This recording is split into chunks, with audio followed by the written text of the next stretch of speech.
Bon, tu sens que le système est en train de dérailler. Tu vois bien que les pièces sont en train de tomber une par une. Les opposants mis hors jeu, les lois tordues dans tous les sens. Les juges qui décident à la place du peuple. Oui, c'est exactement ça. Eh bien, t'inquiète pas, c'est pas qu'une impression, c'est ce qu'on appelle une démocratie de façade. Et dans cette vidéo, donc dans cette actualité brutale, on va pas tourner autour du pot, on va parler des sujets quand même qui sont très très chauds du moment. Donc on va revenir rapidement sur Marine Le Pen qui a été éliminée par 3 juges. Donc voilà, hein, c'est la réalité. Trump qui étend sa guerre idéologique jusqu'à chez nous. L'Europe qui est en panique totale devant la moindre opposition. Et même l'Irlande qui verrouille l'accès à sa propre élection présidentielle. Et donc dans cette vidéo, tu vas comprendre un truc qui va être très simple, hein.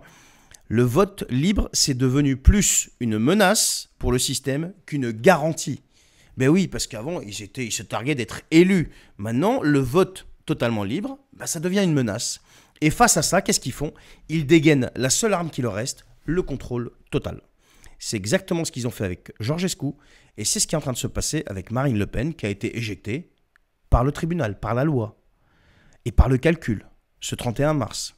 Donc elle a été condamnée pour détournement de fonds publics. Et encore une fois, je ne parle pas de la condamnation pour détournement de fonds publics, dans l'affaire des assistants parlementaires, etc. Moi, je parle du fait qu'on l'ait rendu inéligible. 5 ans, avec exécution immédiate. Pas de sursis, pas de débat, rien, que dalle. Même si elle fait appel, dans l'état actuel des choses, c'est terminé, c'est game over pour 2027. Mais pourquoi cette inéligibilité s'applique-t-elle maintenant? Et aussi violemment? Eh bien parce que le système a tout prévu. Cette sanction, elle est rendue possible par 2 lois. La loi Sapin 2, donc 2016, et la loi donc Confiance dans la vie politique, 2017. Donc celle-ci, c'est de la Macronie. Des lois qui ont été adoptées après l'affaire Fillon. Et tu vas voir, c'est pas un hasard. Tu te rappelles, Fillon, emploi fictif, les 3 costards, etc.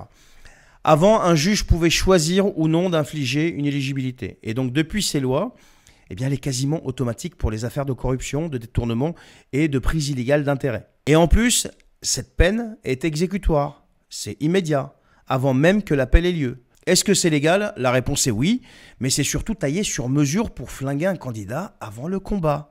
Et c'est là que tu réalises le truc. 3 juges ont décidé à la place de 11 millions d'électeurs. C'est la réalité. 3 personnes ont effacé une candidature présidentielle à 2 ans du scrutin. Et on ose te parler de démocratie.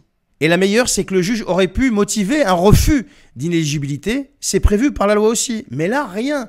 Aucune nuance. Que dalle. Application sèche. Coup de guillotine électorale, tout simplement. Et pendant ce temps, bah, tu as eu tous les autres, hein, comme je l'avais déjà dit dans une vidéo. Bayrou qui est visé par la même affaire, est toujours tranquille, jamais condamné. Thierry Solaire, très chef d'inculpation. Alexis Collère, Dupond-Moretti, Darmanin, tout ce petit monde-là, ça va bien, ça se passe bien pour eux. Tout le monde est propre, tout le monde passe entre les mailles du filet. Sauf Marine Le Pen. Voilà, bon, bah, c'est comme ça. Hein. Et moi, ça me laisse penser à une chose, hein, c'est que le système ne juge pas en fait. Il trie, il fait du tri pour garantir sa réussite et son succès. Bon, alors ça, c'était pour Marine Le Pen. Le deuxième sujet, c'est Donald Trump qui tape sur la France et Paris est en panique totale. Les États-Unis de Trump s'en prennent directement aux entreprises françaises. Pourquoi? Eh bien, parce que le décret 1473, signé par Donald Trump, interdit toute politique dite woke dans les services de l'État américain. Et comme ça concerne aussi les sous-traitants, eh bien, les entreprises françaises qui veulent bosser avec Washington doivent supprimer purement et simplement leur programme diversité, inclusion et discrimination positive. Résultat, eh bien, lettre officielle, pression directe. Et attention, parce que le gouvernement français s'insurge. Le ministre du Commerce extérieur dénonce une ingérence américaine inacceptable. Mais il est sérieux, lui? Les mecs qui passent leur vie à imposer des normes à la Hongrie, à la Pologne, au Maroc, à la Russie. Les mecs qui imposent leurs droits européens partout.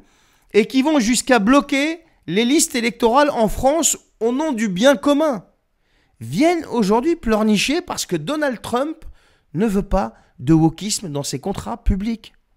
Mais il est chez lui, il fait ce qu'il veut. Mais c'est pas l'ingérence qui les gêne, ces gens-là. C'est l'ingérence quand elle vient pas de leur camp, c'est ça qui les dérange. Et pendant que Trump, lui, fait reculer le wokisme dans les grandes boîtes américaines, nous, on fait quoi? On le finance avec de l'argent public. À l'école, dans les médias, dans les formations, et j'en passe. Mais on s'offusque parce que Trump dit « bah pas avec mon fric en fait. Vous pouvez financer ce que vous voulez, mais pas avec mon fric. » 2 poids, 2 narratifs. Voilà les amis. Et toujours avec Donald Trump, alors il y a eu une histoire, est-ce qu'il pourrait briguer un 3e mandat en 2028? Alors est-ce que c'est un fake? Est-ce que c'est une guerre psychologique? Alors, je sais pas.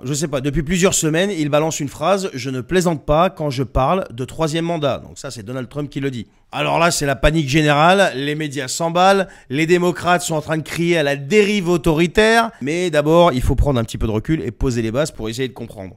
Le 22e amendement américain interdit un 3e mandat. Point, c'est fini. Même non consécutif, c'est limité à 2. C'est plié, c'est terminé. Alors pourquoi, à votre avis, Trump balance un truc pareil? Eh bien parce qu'il joue la carte du chaos contrôlé, voilà, tout simplement. Il sait que juridiquement c'est mort, mais il veut imposer son poids, maintenir la pression et mobiliser sa base. Et surtout, provoquer une surréaction médiatique. Et vous savez quoi? Ça marche. C'est sa spécialité. Tout le monde tombe dans le piège. Même en France, on se pose la question. Mais en réalité, ce 3e mandat, c'est juste un outil politique pour un projet réel. C'est du Trump pur jus. Il crée la peur pour que ses ennemis s'épuisent avant même d'avoir combattu. C'est la marque de fabrique de Donald Trump. Regardez juste sa campagne, quoi. Comment il a agi vis-à-vis de Kamala Harris. Donc voilà, ça c'était pour Trump. Et la dernière, je vous l'ai gardée pour la fin, l'Irlande. Le mec, il est bloqué avant même d'être candidat. Ben ouais. Là, on passe à un autre niveau. Je vous assure, c'est du niveau stratosphérique. Hein. Là, ils sont passés outre, si vous voulez. Ils ont fait mieux qu'avec Georgescu et Le Pen.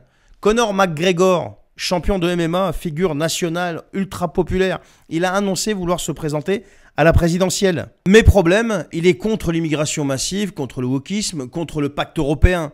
Et rien que ça, eh bien, ça suffit pour que le système se mette en panique générale. Alors, en Irlande, il faut comprendre comment ça marche. Pour te présenter, il faut 20 élus qui te soutiennent ou 4 assemblées locales. Et là, personne ne veut signer pour lui. Pourquoi, à votre avis? Eh bien, parce qu'ils ont peur. Pas qu'il gagne, parce que le mec, quand même, je pense qu'il peut gagner. Il est très, très populaire. Mais qu'il fasse exploser le débat, c'est ça leur problème. Alors, qu'est-ce qu'on fait quand c'est comme ça? Eh bien, on le disqualifie avant même le départ. Le mec, il ne s'est même pas présenté encore. Il n'a même pas encore déposé une candidature. Et pendant ce temps, les médias sortent les dossiers, affaires judiciaires en cours, propos polémiques, caricatures. On crée le profil tout simplement d'un monstre. Ça vous rappelle pas Donald Trump, ça? C'est exactement la même mécanique. Mais la même mécanique aussi que en France, Marine Le Pen, Georgescu en Roumanie, etc. T'es populaire, tu déranges, alors tu es disqualifié. Pas par les urnes, pas par le peuple, mais par les institutions, les règlements et le feu vert de ceux qui décident en coulisses. Donc voilà les amis pour l'actualité brûlante et brutale. Alors vous allez me dire, il y a des sujets desquels on a déjà parlé, mais je pensais que c'était quand même utile de les rappeler pour que les gens qui tombent sur ces vidéos puissent vraiment prendre connaissance de ce qui se passe, quoi. Parce que quand vous écoutez BFM, tout va bien, nickel, pas de problème, c'est toujours le même narratif. Donc on combat plus les idées, on les supprime. Voilà ce qui reste de la démocratie aujourd'hui. Donc une façade, une mise en scène et surtout une peur totale du peuple souverain. Parce que les vrais adversaires, ce ne sont pas les extrêmes, ni les populistes, ni les souverainistes, ni les gauchistes. Non, ce sont ceux qu'on ne peut plus manipuler. Et contre eux, qu'est-ce qu'on fait? Plus besoin de débat. On sort des lois qu'on a soigneusement préparées, loi Sapin, etc. On bloque les parrainages, on déclenche des procédures judiciaires qui vont très loin. On t'accuse de désinformation, de haine, de complotisme. On t'éjecte proprement, légalement, sans que tu puisses riposter. Mais plus ça avance, plus les gens ouvrent les yeux. Et le jour où la machine déraillera, eh bien, elle ne pourra pas dire qu'elle n'a pas été prévenue. Est-ce que vous vous rendez compte où est-ce qu'on en est arrivé? Un système qui a peur de la démocratie. Et vous voyez, c'est pas typiquement français, c'est partout. C'est de plus en plus, et surtout partout en Europe. Je vous ai rappelé Roumanie, Georgescu, Irlande, France, et il y en a encore d'autres. Regardez ce qu'ils ont fait à Salvini en Italie, par exemple. Donc voilà les amis, allez, partagez cette vidéo, merci de m'avoir suivi, prenez soin de vous, et à très bientôt.